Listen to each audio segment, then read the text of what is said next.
The government has marked the start of the election campaign with a play for the votes of Middle Australia, with surprise tax cuts that won't come into effect until next year. Joining us live now from Canberra is the opposition leader, Peter Dutton. Peter, it's good to see you this morning. Thanks for your time. So the line just in from the Treasurer that Peter Dutton will cut everything except your taxes. That'll be the campaign slogan. What's your reaction to that? I just think the government sounds more and more desperate each day, as they evidenced last night. They've wrecked the economy. They've got this cruel hoax out there at the moment. They're going to, in 15 months' time, offer a tax cut of 70 cents a day. An average Australian family with a mortgage is $50,000 worse off under this government. Productivity's collapsed. Debt goes to $1 trillion. They're bringing in 2 million people over 5 years, which is going to really crush the hopes of homeowners. And I think there is a lot of pain in this budget. And if you're a government without a good track record and without a good message to sell, then of course you revert to a negative campaign. And that's exactly what you'd expect from the Albanese government. So for sure you won't support these tax cuts? Well, Pete, we've said that we won't. I'll provide my budget reply speech on Thursday night. Labor's got a real problem here because there are families who are hurting. Jim Chalmers on the weekend said that electricity prices had come down by 25%. They just haven't. And that's not the experience of families. 29,000 small businesses have closed their doors, and the manufacturing businesses that have closed over the course of the last 2.5 years, it's a threefold increase. And we've lost those jobs. Those businesses have just gone offshore. The energy market is a disaster, and we need to make sure that we can have cost of living relief. And I think we need to make sure that we address the energy crisis that Labor's created.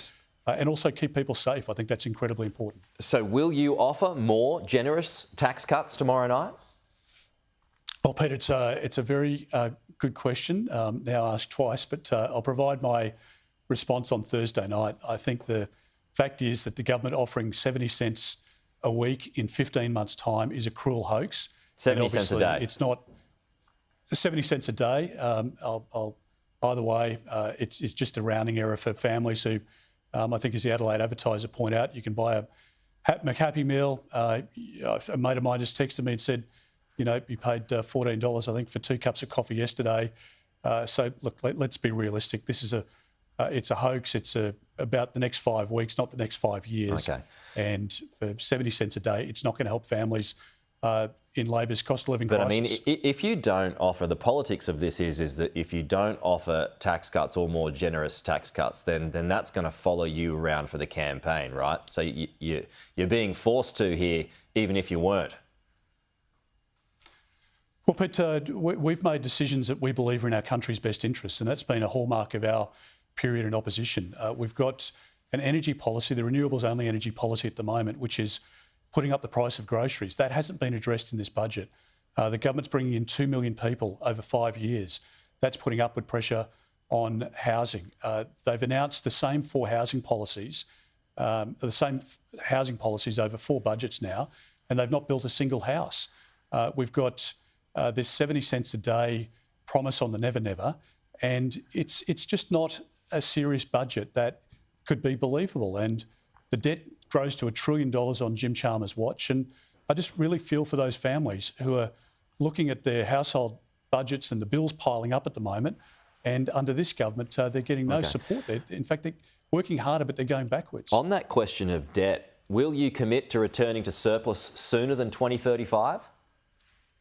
Well, again, Pete, we'll make some announcements on Thursday night and in the lead up to the election, which is not too far away now. But all I'd say is that Liberal governments manage the economy more effectively, and we also make sure that we keep our country safe through a better national security program. And that will be the hallmark of a Liberal government that I lead as well. When John Howard came into government in '96, he had to clean up a massive Labor debt and economy that was in free fall.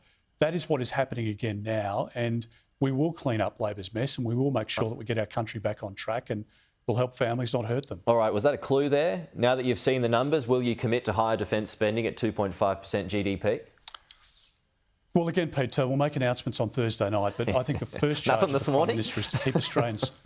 I know you're chasing the scoop, but I think it's a statement of the obvious that when the Prime Minister has been out there for the last 3 years saying that we lead... we live in a time that is the most precarious since the end of the Second World War. And people know it, right? Like, you're seeing war in Europe, war in the Middle East, uncertainty in our own region, and the Prime Minister then does nothing about it. He's abrogated his first responsibility to keep our country and our people safe. So there is a need to invest more in defence. We've been clear about that.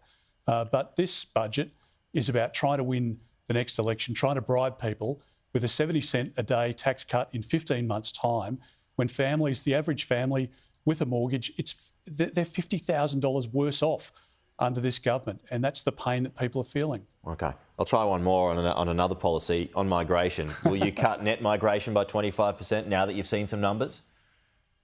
Well, again, Pete, we'll make announcements. But what I think we've demonstrated clearly so far is that the Albanese government's Big Australia policy has locked young Australians out of housing.